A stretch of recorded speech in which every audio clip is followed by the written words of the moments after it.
Today we're going to be talking about Hawthorne and his involvement in the Romantic movement, dark Romanticism, the Scarlet Letter, and a lot of symbols and motifs that show up in that story. So stay tuned, we're going to get to it.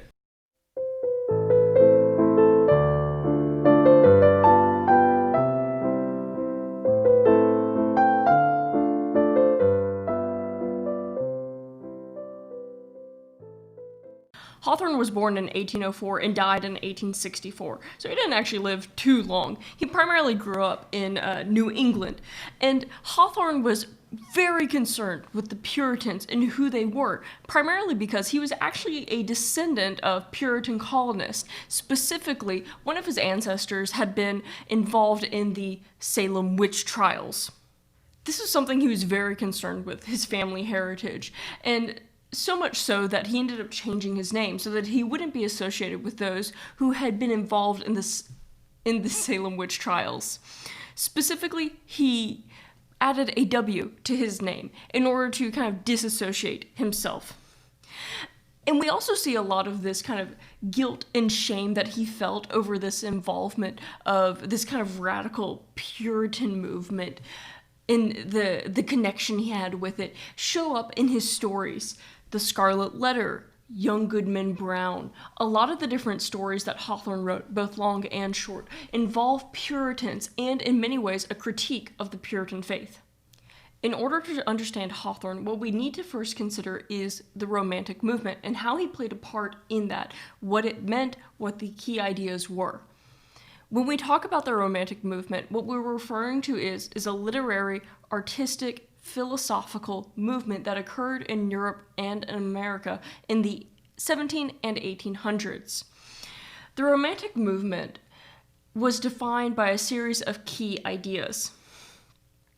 It was a movement that privileged emotion, intuition, and beauty over reason, objectivity, and practicality.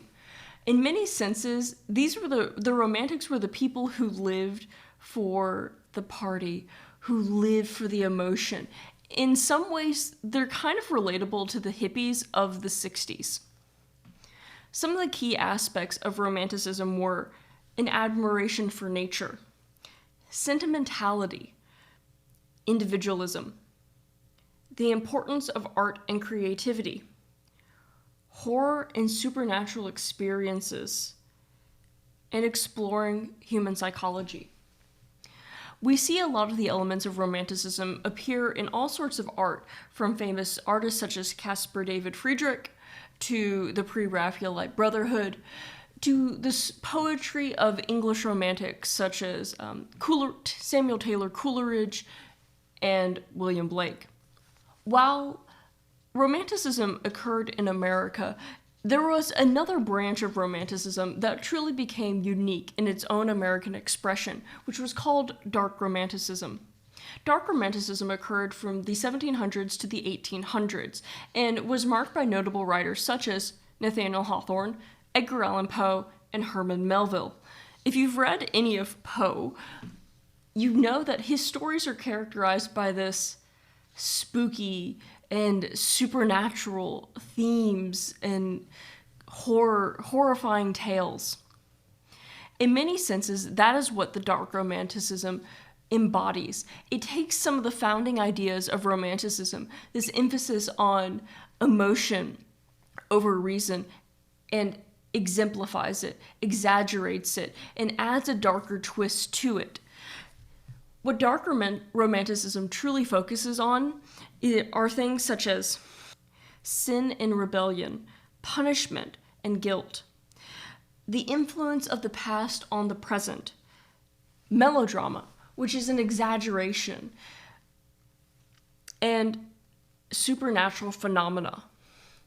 We see a lot of these elements in Hawthorne's writing, even from the very beginning of the Scarlet Letter.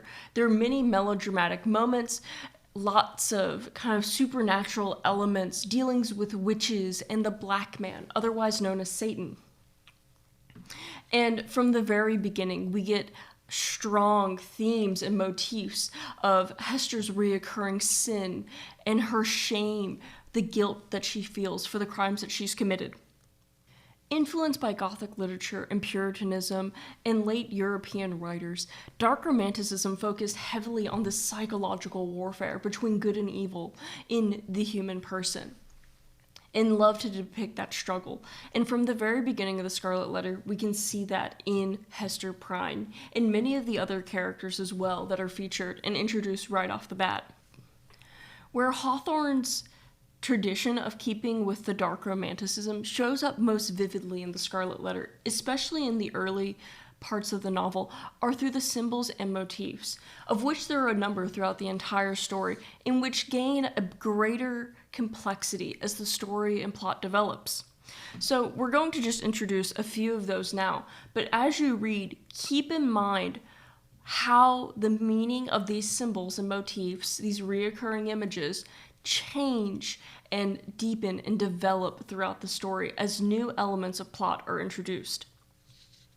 Some of the first things that we're introduced to are the rose bush that grows outside the prison door, the scaffold of the pillory, the Scarlet Letter, physical appearances manifesting or reflecting an inner personality or guilt, character names such as Chillingsworth, Dimmesdale, and Pearl.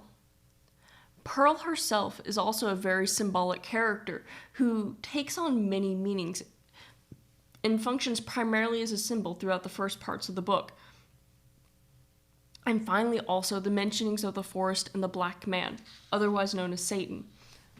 All of these elements of the story add to the dark romantic and the meaning of the Scarlet Letter.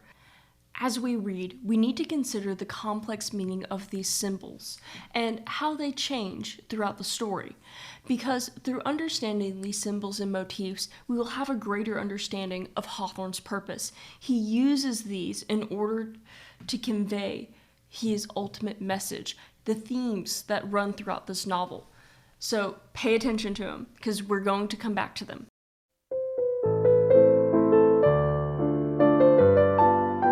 Stay tuned for more on symbols and motifs in the Scarlet Letter. See you next time.